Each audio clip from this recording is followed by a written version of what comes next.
Hola y bienvenidos todos al podcast Conduce con Confianza.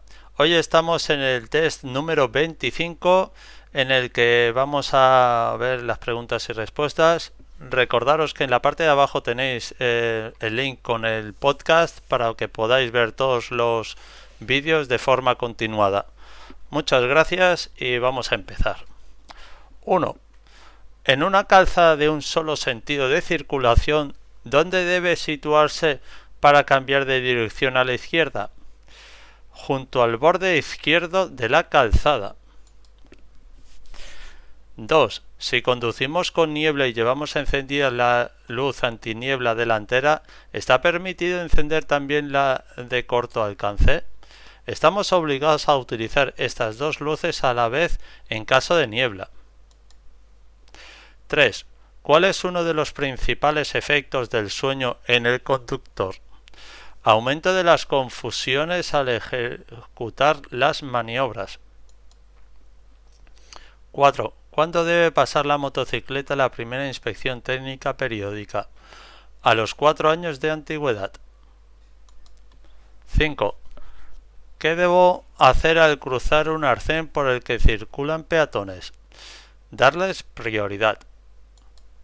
6. Para evitar el sistema ASR Anti-Slip Regulation combinado con el ABS durante la frenada, evita que el vehículo patine en frenadas bruscas. A baja velocidad, la dirección asistida reduce la fuerza necesaria para mover el volante al mínimo. 8. Para comprobar que no hay ningún vehículo en el ángulo muerto de su retrovisor, ¿qué debe hacer? Girar la cabeza brevemente para mirar a través de las ventanas laterales. 9. Si debido a una avería circula por una autopista a velocidad anormalmente reducida perturbando la circulación, ¿qué debe hacer? Circular por el arcén y abandonar por la primera salida. 10. ¿Los navegadores o GPS pueden ayudar al conductor? Sí, pero también pueden ser causa de distracción. 11. ¿Qué características de las siguientes deben cumplir los agentes de autoridad? Ser reconocibles. 12. ¿Circulando en un turismo se puede prescindir en algún momento del cinturón de seguridad? No, excepto el conductor, y cuando esté realizando la maniobra de marcha atrás o de estacionamiento. 13. ¿Puede utilizar de forma simultánea la luz de carretera con la de corto alcance o cruce? Sí. 14. ¿Qué indica este agente? Detención para todos los usuarios que se acerquen al agente. 15. Un agente con toques de silbato cortos y frecuentes ordena que se detengan los vehículos a los que se dirige. 16. Si consume estupefacientes o sustancias psicotrópicas que alteren su estado mental, ¿le está permitido conducir un vehículo? No, ya que no es un estado mental apropiado para conducir sin crear peligro. 17.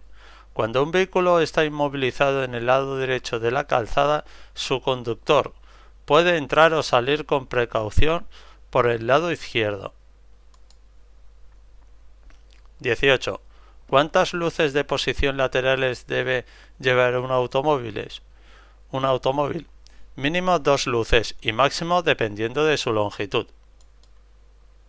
19. Si al llegar al stop de una intersección ya hay un coche parado, ¿es necesario que volvamos a parar en nuestro turno? Sí, debemos parar de nuevo en el stop. 20. En esta situación, ¿debe ceder el paso al grupo de ciclistas? Sí, a todo el grupo. 21. El calor al volante representa un claro riesgo para la seguridad vial. 22. ¿Qué debemos hacer si al realizar la maniobra de marcha atrás la situación del tráfico no es favorable? Abstenerse de realizar la maniobra y esperar el momento oportuno. 23. ¿A partir de qué edad aumenta drásticamente la mortalidad en accidentes de tráfico? A partir de los 14-15 años de edad, en conductores de ciclomotores. 24. Ante la señal de la gente, ¿deben detenerse los peatones? Sí, cuando se acerquen a él desde cualquier dirección. 25.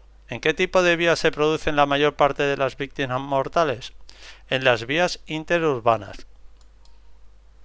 26. Un agente le indica desde su vehículo que debe detenerse en el lado derecho. ¿Cómo lo señaliza? Con el brazo extendido hacia abajo, inclinado y fijo. 27. En este tramo de vía en el que está prohibido adelantar, ¿puede realizar un cambio de sentido? No, salvo que lo permita la señalización. 28. ¿Es peligroso que las personas que viajen en los asientos traseros no utilicen los cinturones de seguridad? Sí, entre otras razones porque en caso de choque son un peligro adicional para el conductor y el acompañante. 29. ¿Cuál de las siguientes no es un tipo de señal de balizamiento utilizada para señalizar obras unidireccionales? 30. ¿Los niños pueden distraer al conductor? Sí, sí distraen. Bueno, ya hemos llegado al final de las 30 preguntas. Espero que les haya sido de utilidad. Muchas gracias por quedaros hasta el final y nos vemos en otro momento. Suerte el día del examen. Gracias.